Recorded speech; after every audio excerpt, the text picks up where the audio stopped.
My guest today is Mr. Andrew Tarnowski, a British historian, journalist, writer.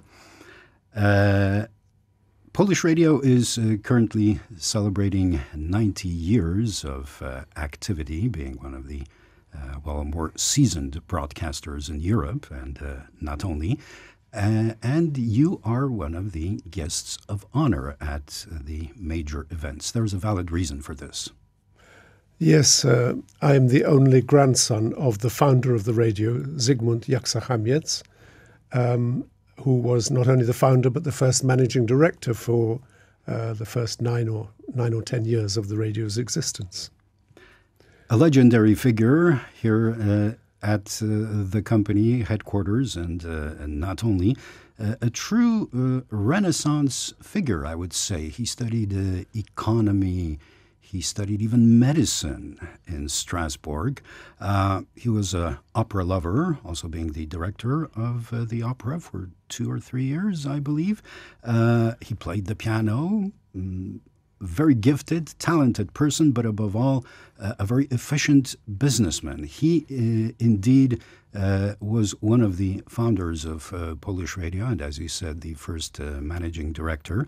And he did a splendid job at that. But these are the historical facts known to everyone who studies the history of Polish radio. How it all began those 90 years ago. But what kind of a person, to your knowledge, was Zygmunt Chamiec as a person? Slawek, there are an awful lot of questions in there that you've just asked me. Legendary, you say he's legendary, but actually he would better be known as the forgotten man of Polish radio. He was kicked out by the Polish government in 1936. He lost all his investment. He became a pauper almost as a result. And he tried other careers afterwards, but they didn't really succeed. Then he was in Warsaw during the uprising. And after the war, the communists didn't want what you call a Renaissance man in charge of any radio, so they wouldn't allow him back into the radio. And he was an uncomfortable figure for all that time, in fact, until more or less the present day. Yesterday, I was very honored because the chairman of the board of Polish Radio invited me to attend a wreath-laying at Zygmunt Chamiec's tomb. And that was the first time since his death that Polish radio has so honored Zygmunt Chamiec. So between 1948 and 2015, that's a long time. Well, indeed it is. All I can say is that, that's what happened to a great many people here in Poland, a great many fantastic, outstanding men, women, figures of pre-war public life. And at the same time, I can express my happiness that finally we have lived to the times when we can see a return of such people as Zygmunt Chamiec. Have you ever had the opportunity of meeting your grandfather in person? I never met him, no. I feel in my heart I've met him. I feel in my heart I know him, partly because of this wonderful book written by Richard Miazek about 10 years ago, which is the first book written about him and absolutely brilliantly done. One of the managing directors of Polish radio back in the 90s. Right. He did an excellent job. And yesterday at the wreath-laying ceremony, I was extremely moved. I thought it was simply wonderful. And the chairman said some very generous words about Zygmunt Chamiec. So I agree, yes, he has reappeared in Polish radio. And the chairman, in fact, said he's now an important figure. And I think that word you used, Renaissance man, is important too. It wasn't only that he had many accomplishments as a person, but I think his personality was such that it cast, I believe, a sort of benign eye on everything that happened here. I think he was very good to his employees. I think he wanted radio to be a constructive element in national life, a constructive element between different peoples. Remember, 1920s, 1930s, this was the rise of fascism, the rise of Stalinist communism. This was not an easy time, but he made Polish radio, he made sure Polish radio was a link, cultural and educational link for the Polish people and between Polish people and other peoples. And he refused to allow it to be in any way a national propaganda machine, which I think is rather why the colonels got rid of him in the 1930s.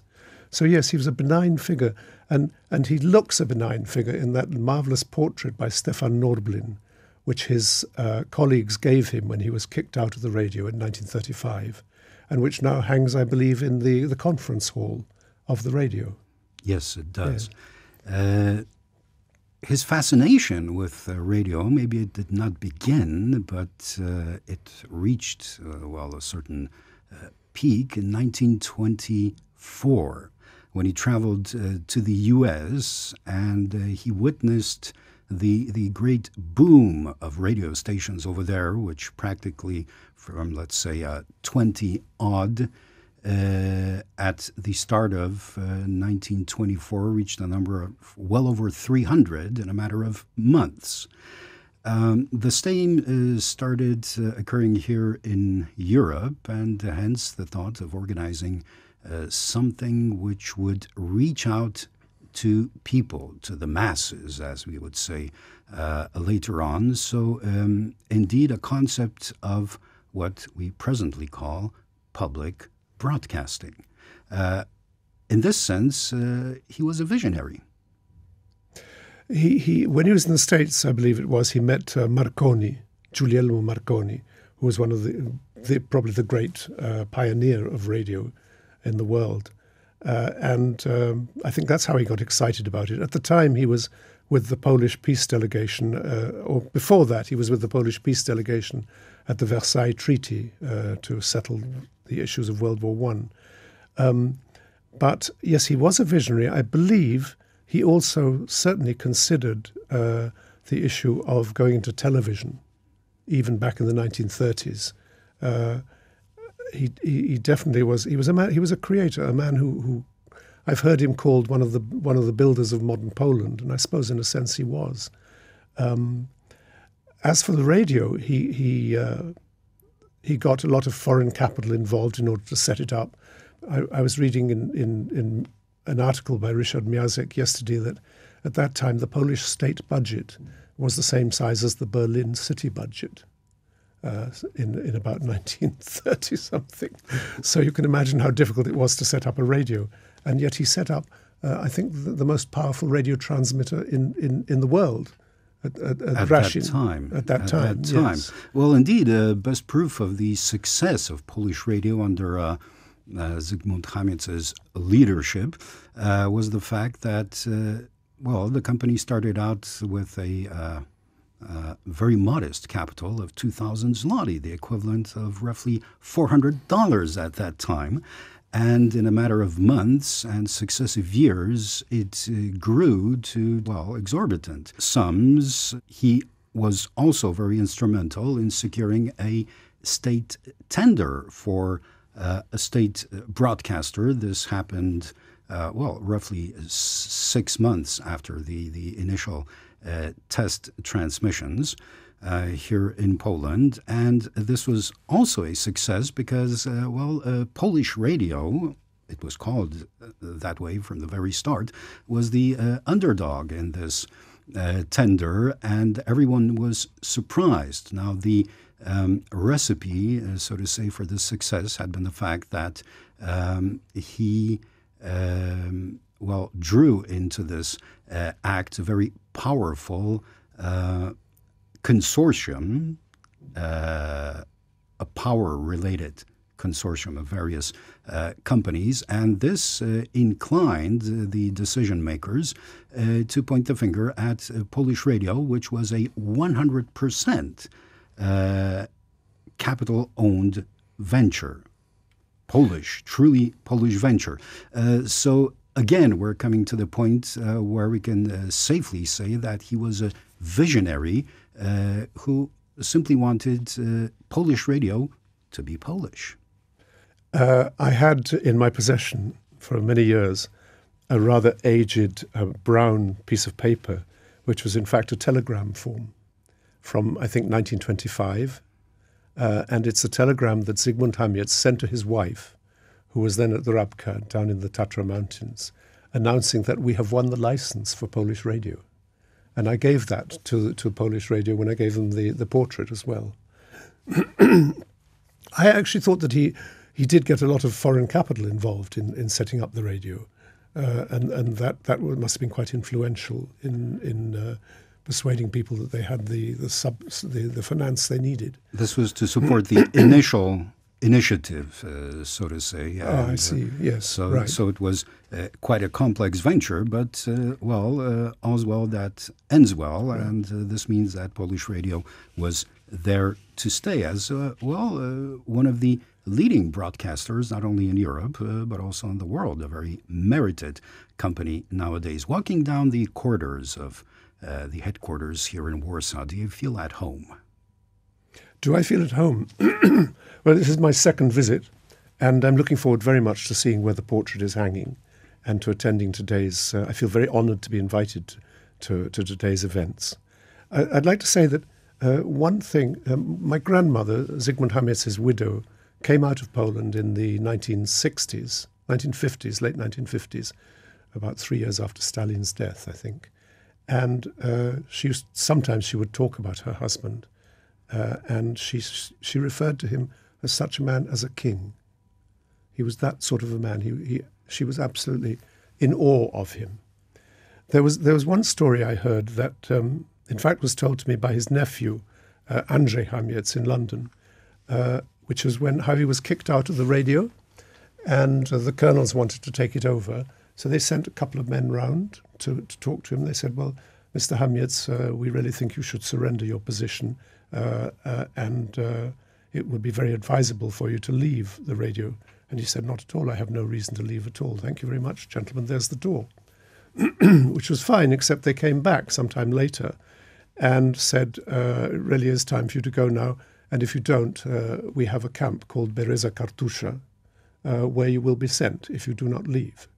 In other words, he was threatened with being sent to Poland's only concentration camp in the mid-1930s as a way of getting to leave. So Andrzej Chamiec's description of this, he said, Grandfather Mush, he said, he shrugged his shoulders, he said, what could I do? In other words, he wasn't a man who would fight useless battles. He was a man who accepted reality and with a certain amount of detachment. And I find this very, very attractive about him. What else can I tell you about him? Not a very great deal, really, as a personality. He was meant to be a bit of a skirt chaser when he was young, a man of great charm, apart from intellect. And it was said that all the brains in the family had gone to him. Nobody else in the family had brains, apart from him, apparently. But I don't know much more, really. Well, his charm is underscored on various occasions, both here at the company and also in private encounters. Best evidence of this is something I would like to present you with. You just mentioned the telegram that you gave to Polish radio as a token of remembrance of Zygmunt Jaxa-Chamiec. I, in turn, being interested in Polish radio history, had the very good fortune and luck that, several years ago, a mysterious envelope arrived on my desk. And when I looked into it, there was an anonymous donation, so to speak. This is a business card of Zygmunt Jaxa-Chamiec. Let me have a look. The managing director of Polish Radio, with a handwritten note, a thank you note for flowers received on his name's day. There's no addressee of this, and I also do not know in whose possession this had been. But many years ago, this is yours. Oh, something for the Family History Archive. that's really lovely. Thank you very, very much. My pleasure. I'm just sorry to say that I cannot help you in the origins of this. As I said, this simply arrived on my desk out of the blue. Yes. Now, knowing fully well who Zygmunt Jaxa-Chamiec was, I placed it neatly in my drawer with other radio memorabilia. And knowing that we will meet today, I thought that this would be a suitable gift. That's very, very nice of you. Thank you very much. For the occasion. I'm very moved. Thank you very much for finding the time for our meeting. Thank you very much. Something that just occurred to me is the impact he made on people. As I said, his colleagues had this Stefan Nordblin painting done of him as a farewell gift. But also, after he died, they used to put an announcement in the newspapers in Warsaw, I think in Życie Warszawy, every year on the day of his death. And they would go to his grave in Powązki Cemetery each year and lay a wreath.